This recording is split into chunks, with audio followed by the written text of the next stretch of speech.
না আসলে আমি শাহরুখ খান, রণবীর কাপুর, সালমান খান কে কী মনে করলে এটা আমার পার্সোনাল ব্যাপার না, এটা অ্যাজ এ অডিয়েন্সের ব্যাপার, অ্যাজ এ ভালো লাগা মানুষের ব্যাপার। তাই আমরা ভালোবেসে আমি আমার ছেলেকে যে কোনো মুহূর্তে যে কোনো নামে রাখতে পারি। আমি আমার বন্ধু আছে, কাউকে আমি ইমরান হাশমি বলি, কাউকে আমি আফতাব বলি, কারণ আমার আমার যেমন আমার হচ্ছে নাদিম, আমার এক ফ্রেন্ড আছে, ওকে আমি সবসময় বলি যে তোকে দেখতে আফতাবের মতো লাগে। তার মানে এই না যে সে আফতাব। তো একজন ভালোবেসে একজন মানুষকে সম্বোধন করতেই পারে, এটা আমি কোনো কিছু মনে করি না। ও সে তো আচ্ছা, আমি মনে করি না।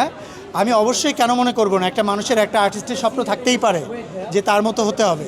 সো আমি একজন স্বপ্ন দেখতেই পারি যে আমি শাহরুখ খানের মতো হব, আমি স্বপ্ন দেখতেই পারি আমি টম ক্রুজের মতো হব। আমি যদি স্বপ্নকে সত্যি করার জন্য আমার কাজকে প্রাধান্য দিই, আমি সুন্দর করে তার মতো অ্যাক্টিং করার ট্রাই করি, এটা আমার অপরাধ নয় যে আর্টিস্ট হিসাবে। সো আমাদের অনেক আমার এক বড় ভাই আছেন, আপনি জানেন, আমাদের সুপারস্টার, সেও কিন্তু হাঁটার সময় দেখবেন একটু লেফট সাইড কাত হয়ে হাঁটে। তা আমার তো লেফট সাইড তো সালমান খান কাত হয়ে আসে। তা তার মানে কি যে আমি কি সালমান খানের সাথে তাকে তুলনা করতে পারি না? তাকে দেখতে আমার সালমান খান লাগতে পারে না? এটা কি আমার অপরাধ?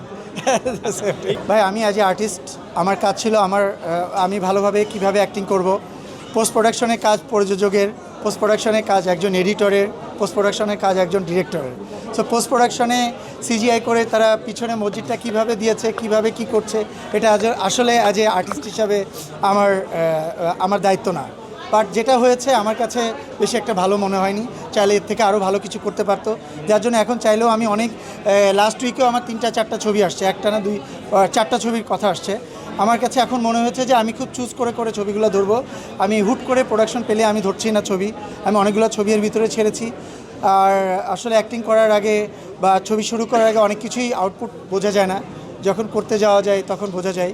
যেমন আমি এটার পোস্ট প্রোডাকশনে যাওয়ার পরে বুঝতে পেরেছি যে পোস্ট প্রোডাকশনটা অনেক বেশি ভালো হয়নি আর কি। তো সেক্ষেত্রে আমি এটা নিয়ে কথা বাড়াতে চাই।